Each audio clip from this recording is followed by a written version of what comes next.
Good morning, Ron. Hi, Kath. How you doing? I'm doing great. We got a great show today. Uh, hmm tell us what we're going to be talking about. I forgot. Oh, really?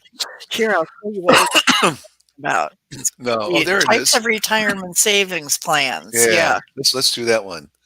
So we've been talking about how you invest your assets, but we never really talked about the vehicle that everybody is using.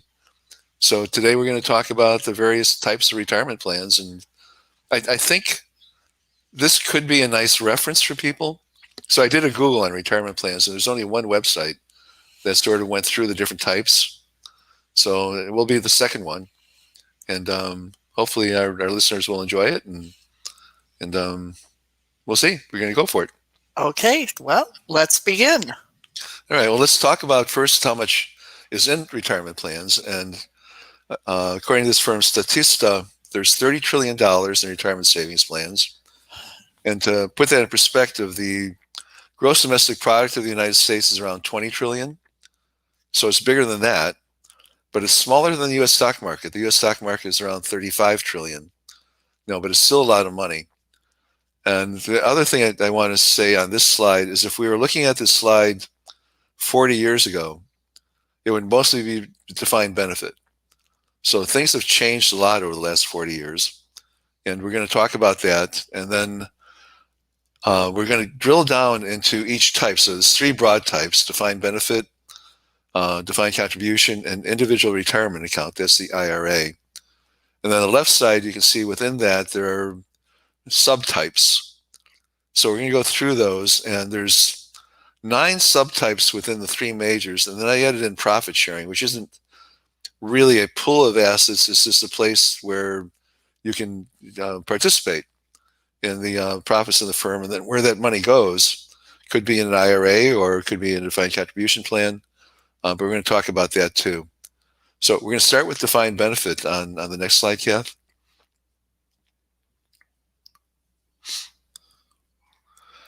And defined benefit plans really are the best deal for beneficiaries. And for viewers on this call who are fortunate to have a defined benefit plan, good for you, because it's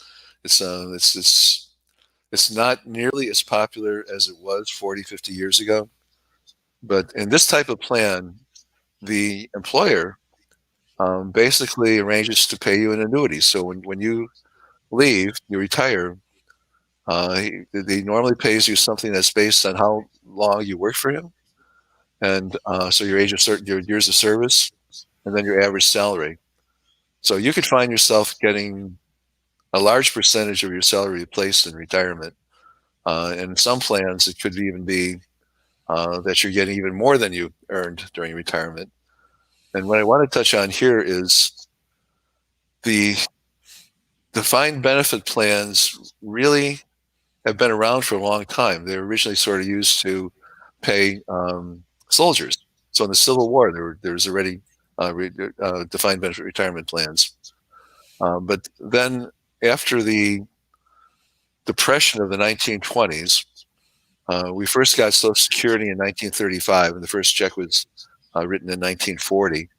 So trying to adjust and say, we're never going to have that Great Depression stuff again. And then there was I have to look at my notes here.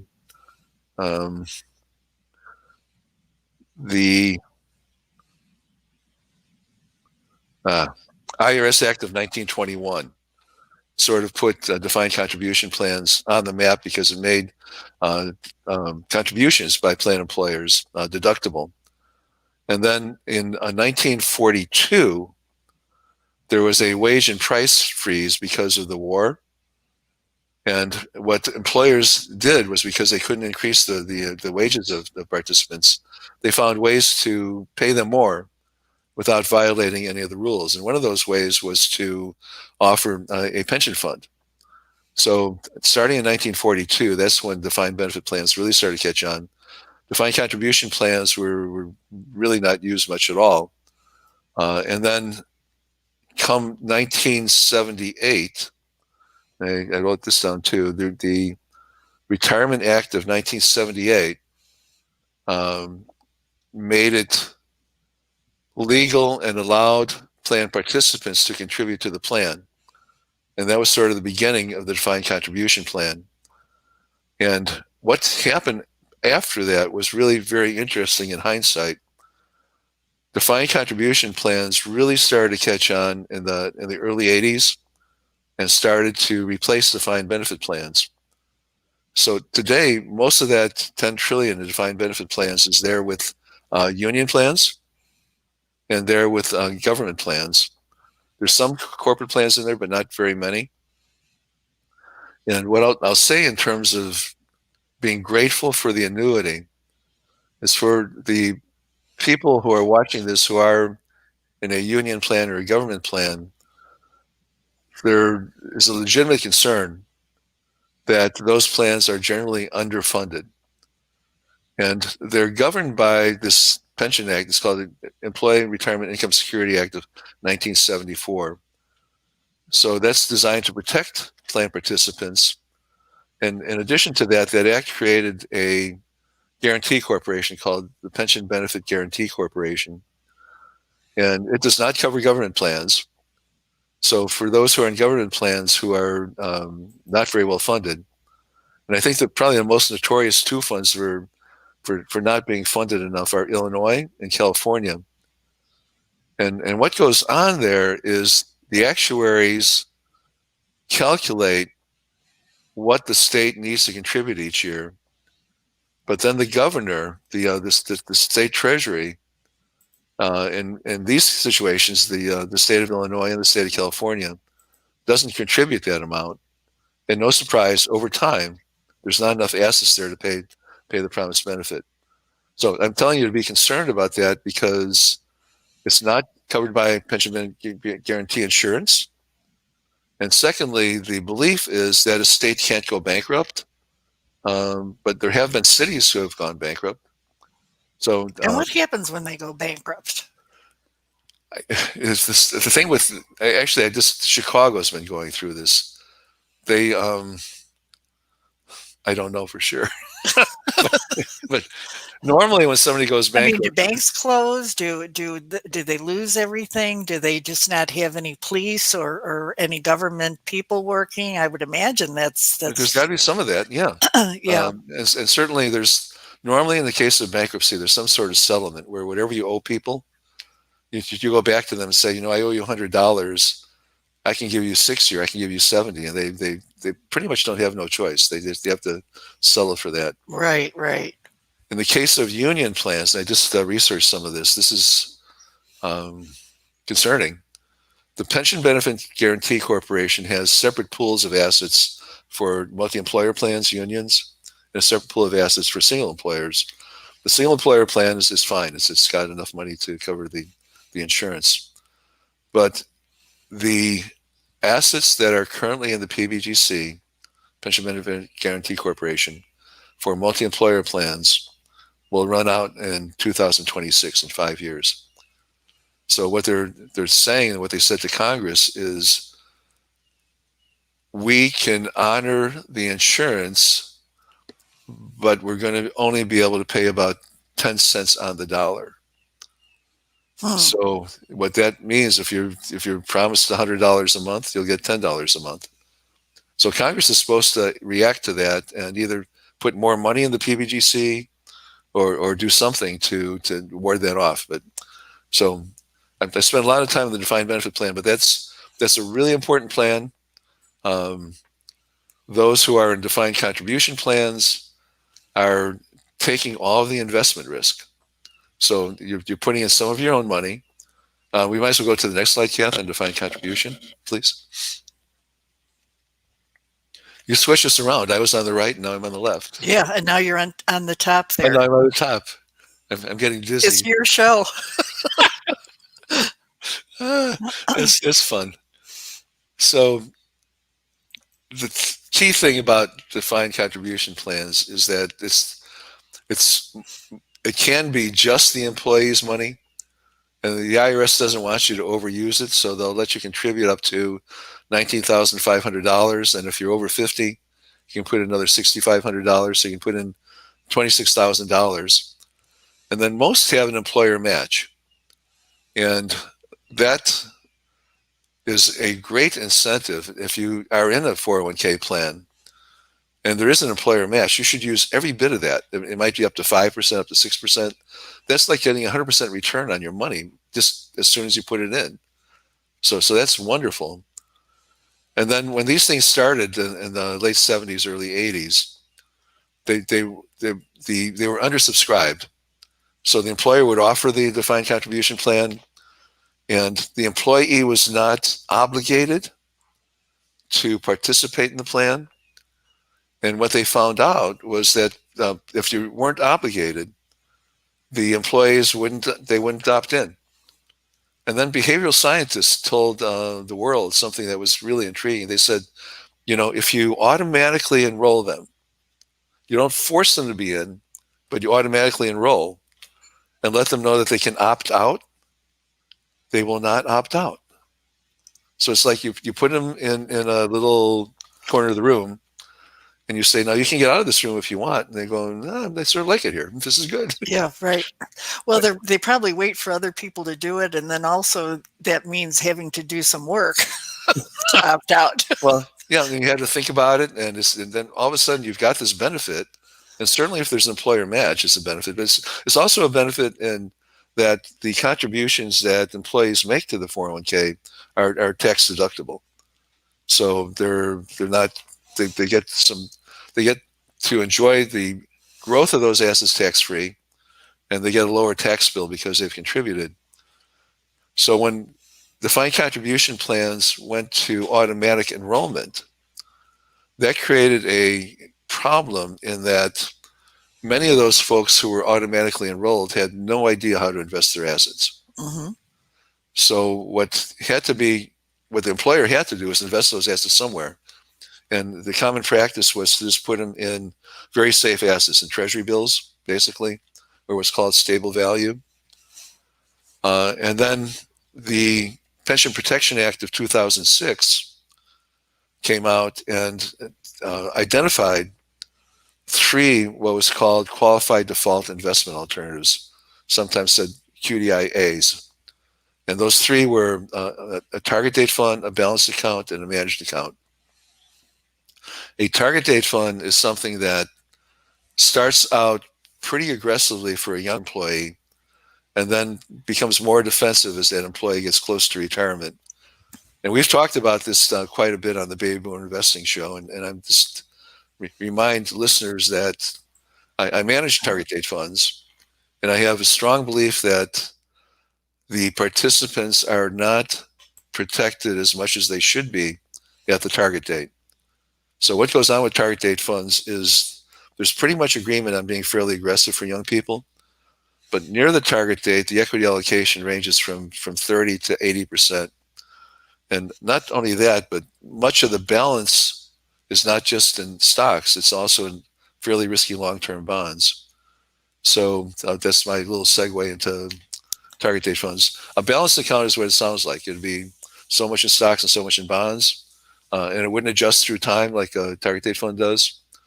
And then what's called a managed account is really the best qualified default investment alternative, QDIA, because it, in spirit, has an advisor work with a plan participant and tell them what to buy and sell and how to allocate their assets. That is the version that normally happens for the executives of a company. So a company executive would have an advisor, and the advisor would work with them to allocate his 401k assets. The version that happens for people who are not executives is automated, and somehow it's come to be known as a robo-advisor. And that's where the participant goes on the internet and fills in some information, and a sort of suggestion comes out. The computer generates a suggestion. And that really hasn't worked very well. The participant who doesn't know what he's doing, isn't really served that well by an automated solution. Another kind of defined contribution plan is a 403B plan. Never heard of it. Yeah, well, I think 401k is certainly the one you'd hear most about. But yeah, there are versions of the 401k for different types of employees. And the 403b is for public school employees and certain tax exempt organizations. But I meant to mention the 401k plan is governed by the Employee Retirement Income Security Act of 1974. So Okay. if somebody involved in a fiduciary capacity with the 401k plan were to do something wrong, the teeth is really in ERISA. For 403b plans, some may be governed, some may not. And it's similar for a 457 plan, which is really more for government employees, although they generally are not governed by ERISA. In fact, government plans tend to not be governed by any federal rules because they are mostly state plans. But the key thing for all defined contribution plans is that all the investment risk is borne by the beneficiary. Now, the key thing here to keep in mind is if you're making your own decisions, that sort of makes sense. The other thing I'll say there too is in a defined contribution plan, the employer picks what stock funds and bond funds and other kinds of investments you can choose from. But unless you get a special kind of situation, you're pretty much limited to just choosing funds on the platform. But still, you're controlling your risk. You can pick all equities or all bonds or whatever, unless you default. If you default, you're more likely going to go into a target date fund, and that risk is out of your control. The employer has chosen that qualified default for you. So that's why I've sort of hammered on our previous shows about if you are defaulting and you're in a 401k plan, you're probably in a target date fund, you need to find out what your risk exposure is. And if it's what I guess it probably is, you probably need to stop defaulting and get out of it and protect yourself. So that's the 401k plan. Let's go on to the profit sharing plan, Kath. Or I'm sorry, individual retirement accounts, that's IRAs. So IRAs are one of the biggest individual retirement accounts. And here you can contribute up to $6,000 and an extra $1,000 if you're over 50. It's for individual investors. And what happens to most people who have been saving for retirement is they change jobs. And when you leave a job, if your account is large enough, you can leave it with your former employer. Some employers require that you take it with you, but there are many who just say, if you want to leave your assets here, that's fine. So you leave an employer and you leave some assets behind in that 401k plan. And you go to another employer and you may leave it in that 401k plan. So that happens. And the other thing that happens is you take the assets out, but you pay taxes on them if you just spend it or take it out. Or you can roll it over into an individual retirement account, which is a smart thing to do if you don't want to pay taxes. And most people do that. So, but you may have different kinds of rollovers in your IRAs. You could have a simple rollover, and anyway, many people have more than one type of retirement savings account. I'm sorry, go ahead, Kath. I was going to say, do they, if they have more than one, do they have it in different banks, in different accounts? How does that work? Yeah. Well, one of our shows was spending wisely, and it had to do with just that. Remember that, Kath? Yeah. Guest speaker.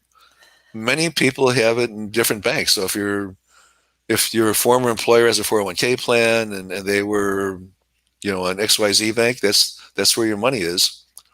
And then when you open up an IRA, you're probably going to go to one of the larger houses like Fidelity or Vanguard or Schwab, and that's where the money will be.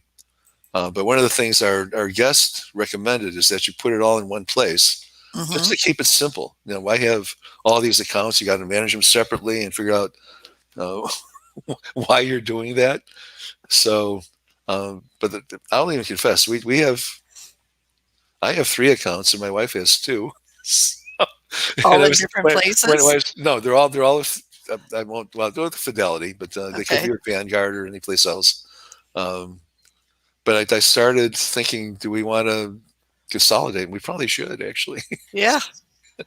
Yeah. So we're in the group that has too many accounts. Uh, One of the key things about the IRA is you have a lot of flexibility in your asset choices. So you get to decide what stock funds you want to hold. You get to decide what bond funds you want to hold. You're not limited to what your employer has chosen. So that's really a good thing. Then these other things are really kinds of individual retirement accounts, but they offer different advantages. So I started a simple plan for my company, and it's for small companies, and they make it really easy for you to contribute. You can contribute a little bit more, up to 13,500, and there's normally an employer match. So I put in something too. So in my case, they're really just two employees, myself and my wife. But that worked out really well. And then a Roth IRA is basically a way for you to not pay taxes when you take your money out. So in the normal individual retirement account, when you take your money out, in the year that you take that money out, it's treated like ordinary income. And many folks, not many, some don't really even need to take money out, but they're required by this thing called a required minimum distribution, RMD. So the IRS says you can't use your shelter here forever.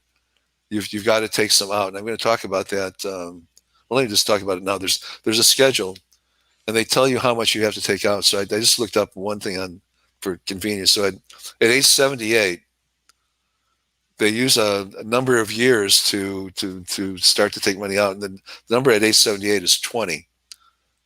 So you would take 1/20th of your account balance out at age 78, or 5%, and that's required. If you don't do that, there's a tax, a penalty for not doing it. So in a Roth IRA, you don't get the tax benefit. So with a regular IRA, when you put the money in, if this is not a rollover, but if you put new money in, you get a tax deduction for that money, and it's sheltered for as long as until you spend it. With the Roth IRA, when you put the money in, you don't get a tax deduction, but you do get to spend it without paying taxes on it. So people have been doing Roth rollovers, taking their 401k plans and rolling them into Roths so that they don't have to pay taxes on it when they do spend it. And the catch-22 to that is if you do that, it's really like taking all of your money out of your regular IRA and paying taxes on that and then putting it into the Roth. So that's sort of the moral to the story is before you start putting money into your IRA, you really need to talk to an advisor and figure out which is best for you. A traditional IRA where you get the tax deduction when you put the money in, or a Roth IRA where you don't have to worry about when you do spend it, paying taxes on it. Then the last kind of individual retirement account is a simplified employee pension, a SEP. And this is really for really small companies, even small. Well, I guess I could have used a SEP because they're just two employees. But you can contribute a lot more, up to $57,000. So remember, in a sort of like simple IRA, you can only contribute up to 13,500. In a traditional IRA, 6,000 plus 1,000, that's 7,000. In this one, a simplified employee pension, you can contribute a lot of money. So if you want to shelter more of your earnings, this would probably be a choice. So these kinds of choices, I think, would be helped by consulting an advisor before you take the time and energy to set up whatever it is you're going to do. If you're the employer, if you're the employee, then then that's well, in the individual retirement account, that's all your decision. So I'll take that back. Then the thing I want to talk about, Kath, on the next slide is still about the defined contribution and individual retirement accounts. So in several of our shows, we've talked about target date funds, and they are $1.5 trillion in defined in 401k plans. But we also said to our viewers that in an individual retirement account, you may want to use the same kind of discipline framework. And what we're showing in this graph here is the green line on the top is sort of the growth of your savings through time. And those will grow until the time you're going to retire. And that time, as you're transitioning from working life to retirement, we call that the risk zone. And the discipline of a target date fund is to say, when you don't have much assets, you got $100 in your account. If you lose, 50% of that, that's not much because you got plenty of time to come back. And hey, it's only $50. But through time, your risk should decrease. Sorry. It's okay. Sorry. No problem. There's no problem with that. And then during the transition zone, you should really defend. And we've said several times now that the key thing you want to do in the 4 pillars of investing is have an objective and know why your assets are, or have some reason for doing what you're doing. The key objective for people in this transition zone should be to not lose their savings, because that can spoil the rest of your life, and you only get one shot at it. Now, the interesting thing too about the lifetime asset management plan is once you're through the risk zone, researchers have found that the pretty smart thing to do is to get back into the risk, so you can start to buy more equities and long-term bonds. And what that does is extends the life of your savings. So that's sort of the path that we're talking about here. Then I've already talked about the required minimum distribution, but that applies to 401k plans and to IRAs. And then the last thing I want to talk about in terms of retirement plans is profit sharing on the next slide, Kath. And these aren't really pools of assets per se, because they're sort of vehicles for earning a little more money. And that money then would go probably into an individual retirement account. So just talk about those briefly. Unlike the idea about a traditional profit sharing plan is the employer can choose, depending on the profits of the company, what percentage of salary he's going to award in that year. So it's not like a fixed percentage. So in 401k plans, it's normally a fixed percentage. It'll be employer match of 3% or 5%. In a profit sharing plan, it could be up to 25%, but there is a limit of no more than $57,000. It's like a 401k plan, but no employee contribution, and the employee has. I said that wrong. You can take your money and bring it wherever you want. So you do have the investment risk. You're going to take it and do with it what you want. A money purchase plan is often included with a defined benefit plan. So some plan sponsors who were offering defined benefit plans also offered or switched to a money purchase plan. And that's where the employer, rather than deciding year to year how much of salary to contribute, he contributes a fixed amount of pay. So it's not guaranteeing an annuity like the defined benefit plan. It's putting a fixed percentage of pay into this savings plan. And the employee does not have discretion, so the employer is investing those assets. And then finally, one that's, I think, reasonably popular for closely held companies is called an employee stock ownership plan, an ESOP. And that's a plan where instead of contributing money, you contribute stock to the employee's account. And that is frequently used to help pay when a key employee retires or leaves the company. So those are the three kinds of profit sharing plans. So that covers the dozen that we said we're going to talk about. And I think now we can go on to the next thing. I wanted to include this in here. I'm not going to go through all these numbers, but no surprise, the IRS is going to try to limit your ability to use these things as tax shelters. So there are limits on how much you can contribute. There are limits on the maximum annuity, as you can see here in the defined benefit plan. Maximum annuity is $230,000. So just be aware that those things are there. So I'm going to summarize on the next slide, Kath. So we started, there's $30 trillion in retirement savings plans. And just to keep things really high level and simple, for a defined benefit plan, the company contributes and the company bears all the investment risk. So that's so nice for beneficiaries. And for those of you who have that benefit, that's great. Some of those, by the way, even had post-retirement medical included, which is a very, very expensive benefit. Wow. Yeah. That sounds good. Yeah, this is very sweet. No, I think part of the reason that defined contribution plans have caught on so much is defined benefit is very expensive for the employer. And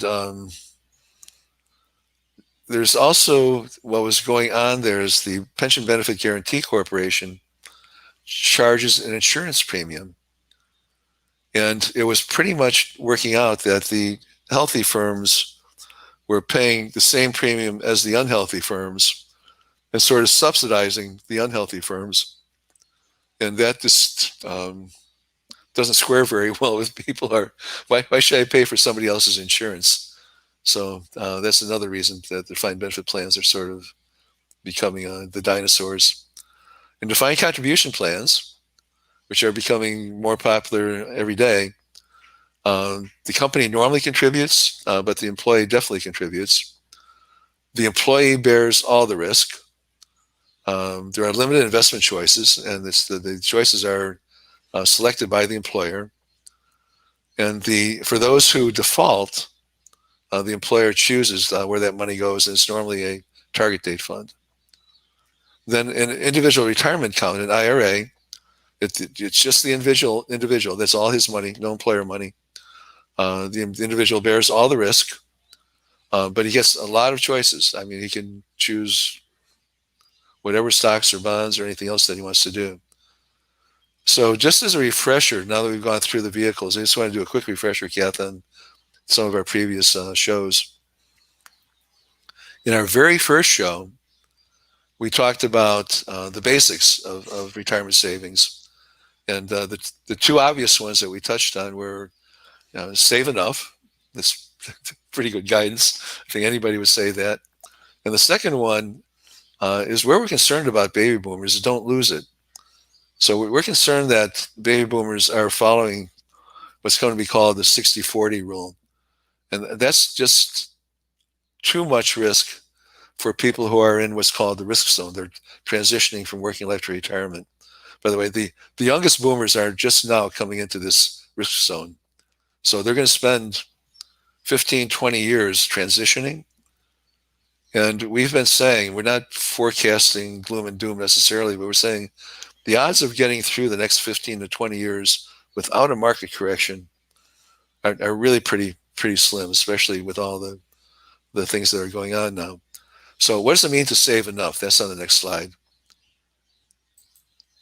And for many of the boomers, they may be too late, but there's plenty of help there if you Google it. But I'm giving you a couple examples here. One is Fidelity has sort of suggested a easy rule, which is you look at the scale, you look at how old you are, 55, for example, and by the time you're 55, you should have saved 7 times your salary. And by the time you're 67, you should have saved 10 times your salary. And that... Uh-oh. Yeah, I know. We're going to talk about that in just the next slide too. Okay. So the other thing that's really a cool thing is the Department of Labor has a lifetime income calculator, and it's really easy to use. And if you haven't retired yet, you can go out there and it'll tell you how much you need to save to. And you put in a number. You say, when I retire, I want to spend $50,000 a year, and it'll tell you how much you need to be putting aside each year. But if you're already retired, it's really a cool thing to tell it. I've already retired. I've got X amount in my savings, and how much can I spend? It will tell you. Yeah. So it gives you a budget. So now if you don't have it, then that'll make you sick. Well, that's on the next slide, Kath. And Oh, all right. you Okay. peeked at the slides. Yeah. So in our 9th episode, we talked about the reality. And the reality is 75% of baby boomers have not saved enough. 55 million baby boomers. And by enough, we said if you haven't saved $300,000 by the time you retired, you're going to have to rely on Social Security. $300,000 is not going to get you through the rest of your life.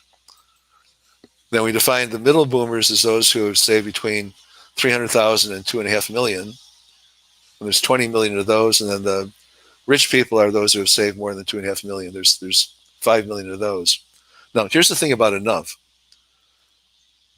When you're about to retire, whatever you saved has to be enough, because that's going to be all there is. And it's really that brutal and that simple. But what we did in that 9th episode, Kath, you may remember this, is we pretty much went through what the poor people are living on, and it's not terrible. It's not terrible, but it's very confining. It's very confining, very limiting. Social Security pretty much means the number one expense is housing. Yeah. So that means the first thing you got to do is figure out how you can have a roommate or live in certain parts of the country where rents are low. But there are choices. And the other thing we said on the show is most of those poor baby boomers are probably living better than most people in the rest of the world. So it's all sort of relative to here in the United States, where we enjoy a pretty high standard of living. So saving enough is really important, but what ultimately the word enough comes to mean is different for everybody. Yeah. So we all figured out how we're going to live in retirement, and that's, you just do that. So on the next slide, I just want to remind people that regardless of who you are, especially if you're not in the poor group where you're living on Social Security, you really need to get in touch with the risk you're taking and seriously consider, if I'm right, if you're 60-40, and you would be 60-40 and actually even riskier than that in a target date fund, to move to safety. And the next slide is just places where people who open the show can go. But we offer several services. But let me say this. On this slide, we're asking you for help, but then we're also showing you how we can help you. So you can help us by supporting us on Patreon. And if you go to Patreon and look for me or the Baby Boomer Show, you'll find it. And then if you Google any of these, Age Sage Robo is a place for self-help, and we'll give you some guidance on, given your age and your risk, what a reasonable asset allocation should be. If you're looking for consulting help, you can go to Glide Path Wealth Management. You can certainly keep on watching our shows. The Baby Boomer Investing Show, by the way, if you Google Baby Boomer Investing Show, I'm really surprised. It's at the top of the Google search. Yay! Yay! Yeah. Yeah. And I wish that meant we had 20 million viewers. But yeah, right. Yeah, we're at the top of that. And then fiduciaries who are watching this, if you were to Google smart funds, I think you'll find some target date funds that are really prudent and something you should consider. So that's it for today, Kath. Now, you normally ask me what we're going to do next. Yeah, yeah, Okay. right. Yeah. So for the next show, we're going to have an expert on elections. And he's written a lot about what to expect, what's going on, what happens if there's a tie, all that kind of stuff. So we're going to do that on Election Day. So November 3rd, we're going to have a guest speaker. He's from Janney Montgomery Scott. And then the one after that, I'm going to try to do it. I'm going to see how comfortable I am doing it, sort of the post-election kind of review. And Okay. what I have in mind is to see in that 2 weeks between the election and the next show, just see what's going on in the stock markets and, if there is a tie and all that kind of stuff, just try to tell our baby boomer viewers what's going on. So Yeah. that's the plan. And I have to say that with this election, it's so scary. Nobody knows what's going to happen. So that's a good Yeah. thing that we're going to have somebody on. And following up is great. I have one question about the show here today, about the bankruptcy issue. Yeah. Do banks ever go bankrupt? Yeah. Oh, they do. didn't. Well, that was the thing in the Depression. Remember Okay, what so happened? now what happens if you have all your investments in there and they go bankrupt? Is that like a Bernie Madoff kind of a thing, where Yeah. all of your investments are gone? That's what caused FDIC Insurance, Federal Deposit Insurance Corporation. Okay. And a lot of things that went wrong in the Depression, regulators and the government tried to fix. And that insurance will cover, I don't remember the amounts anymore, but a fair amount of money. So if the bank goes bankrupt, the government, and this is the thing we talked about too, if that bad thing happens, I guess the government's just going to print more money. Well, I did hear something about where I think it was like $250,000 that insures an individual account too. But what if somebody has $1 million in there? They're only going to be covered for 250,000, so they lose it in essence, right? That's true, except unless you got many, it's really inconvenient. But if you have a million, you can start parking 250,000 in one bank, 250,000 in another bank. So you'd have 4 banks is what you would do, just to make sure that you've got that comfort level insurance. Right. Well, I think in one of our shows, didn't we talk about that a lot of people put everything all in one bank, and they should probably spread it out because of that issue. Yeah. I don't know. I don't have a lot of money, folks. So I'm the baby boomer that's in the poor bracket. Right. So, yeah. Yeah, but that the banks can and have gone bankrupt.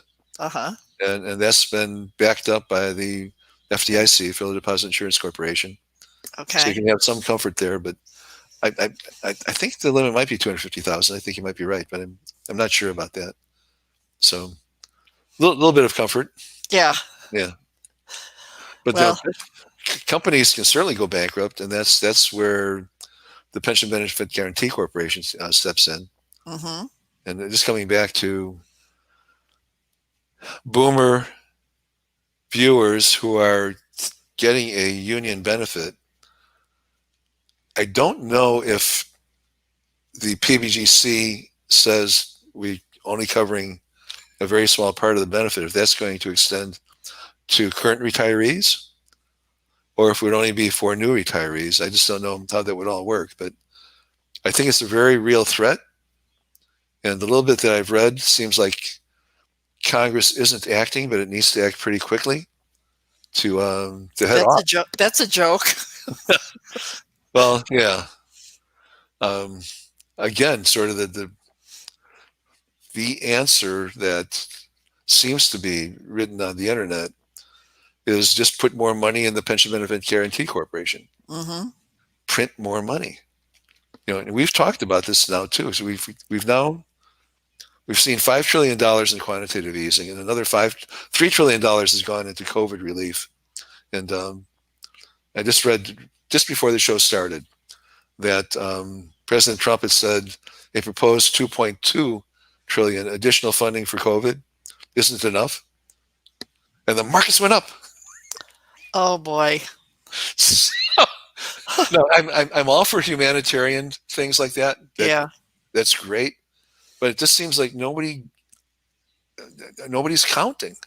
It's like, yeah, it's like, that's okay. Let me just whip up this $1,000 here or whatever, which is really craziness when you think about it. It's scary, and yeah, some folks are warning anybody who will listen, and we're in that group.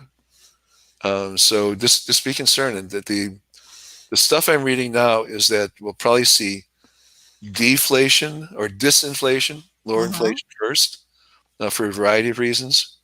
But that can only go on so long when we've put all this paper into the economy. So yeah, right. Well, what the scary thing for me as a baby boomer, I know we're at the end of the show, but because a baby boomer that is in that poor bracket, you have to be very careful where you spend your money, whether it's groceries, shelter, whatever, medication. yeah, And if there is a notion that could be taken away, then what? That's super scary. yeah, it is scary. Super I agree. scary, because if that's what you depend upon to live on, it's I feel very sorry for those people that are in the poor bracket. Yeah. So I feel sorry for myself. It's hard. It is. But, oh, boo. But Kath, you're very resilient. You figured it out. And you've done great. Yeah, right. Yeah. Okay. All right, everyone. Thanks so much for watching. Thanks for watching. We will see you in 2 weeks on the 3rd, on election day. We'll talk about the election. Yay. Yeah. Okay. Yeah. Okay. Bye. Thanks. Bye.